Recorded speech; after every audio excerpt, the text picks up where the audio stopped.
Olá, tudo bom? Continuando a nossa série de aulas sobre ligações químicas. Hoje vamos falar da ligação covalente. Bom, primeiro, o que é a ligação covalente?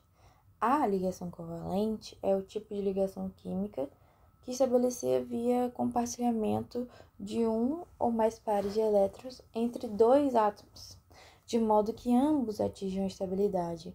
Lembrando que essa questão da estabilidade, como eu falei na última aula, é sobre a regra do octeto, para se assemelhar aos gases nobres, né?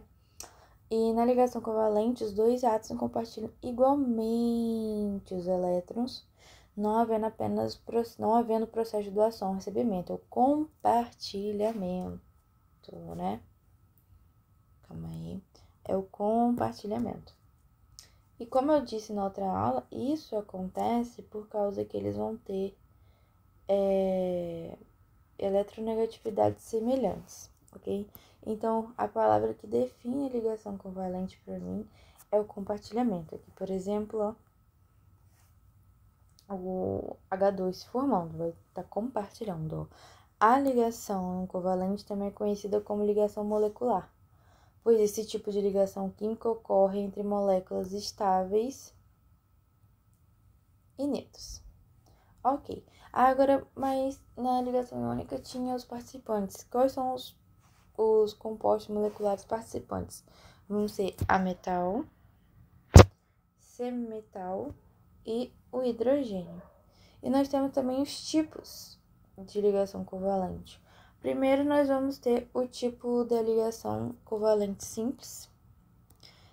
E nela, né, o par eletrônico compartilhado é formado por um elétron de cada átomo ligante. E aqui, por exemplo, a formação do cloro, né, do Cl2. Nós vamos ter duas moléculas, né, de cloro. E o cloro tem seu número atômico 17, então ele vai ter 7 elétrons na sua camada de valência. Então, para os dois chegarem na estabilidade da regra do octeto, eles vão apenas compartilhar um elétron. E essa foi feita. Aqui está a nossa ligação covalente. Agora nós temos o exemplo do HCl, né? Aqui o cloro, o ametal e a metal. Agora o do HCl, né? Hidrogênio mais o ametal, que é o cloro. O hidrogênio, ele tem um elétron na sua camada de valência e o cloro tem 7. Então, eles vão compartilhar esses elétrons, né, aqui, para poder, né, formar a ligação e eles ficarem estáveis. Então, é basicamente isso. É bastante simples. Só que nós também temos a ligação covalente coordenada ou dativa, como chamavam antigamente. Essa ligação ocorre quando um átomo que já se encontra estável compartilha um par de elétrons com outro átomo. Essa ligação é representada por uma seta, que é o caso aqui do SO2. Por exemplo, o enxofre, ele aqui, ó, ele já está estável aqui, fazendo compartilhamento dos 8 elétrons. Só que o enxofre, ele é uma, né, exceção da regra do octeto. Por quê? Porque ele se estabiliza também, né, a expansão, né, que fala da regra do octeto com mais de 8 elétrons. Então, ele já está estável, então é por causa dele conseguir fazer essa expansão, ele ainda pode compartilhar um par de elétrons com outro átomo. E essa ligação vai ser representada com uma seta, porque aqui ele já está estável. Mas esse oxigênio também precisa ficar estável, precisa dele. Então, essa ligação a gente vai representar com uma seta, bem básico. E também nós temos as propriedades do composto, que eu acho bastante importante a gente estudar as propriedades desses compostos covalentes, são formados a partir de ligações covalentes, né? Então, vamos lá.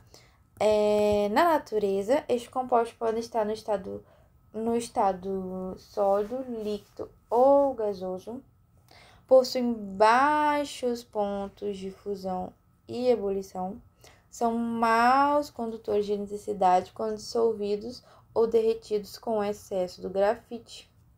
São bons isolantes térmicos e elétricos. Muitos compostos covalentes, em especial os compostos orgânicos, são inflamáveis e queimam ao receber calor. Isso ocorre por causa da presença de átomos de carbono e hidrogênio que se combinam com oxigênio em alta temperatura. Então, aqui, relembrando a última aula de ligações iônicas, vocês podem ver que você saber as propriedades também ajuda você a identificar essas ligações, né? Quando você pode ficar numa dúvida ou questões dessas, você tem que saber mais ou menos. E foi isso, a aula de ligações covalentes. Para encerrar nosso tema de ligações químicas, falta só a ligação metálica, que vai ser o tema da nossa próxima aula, gente. Espero que tenham gostado. Um beijo.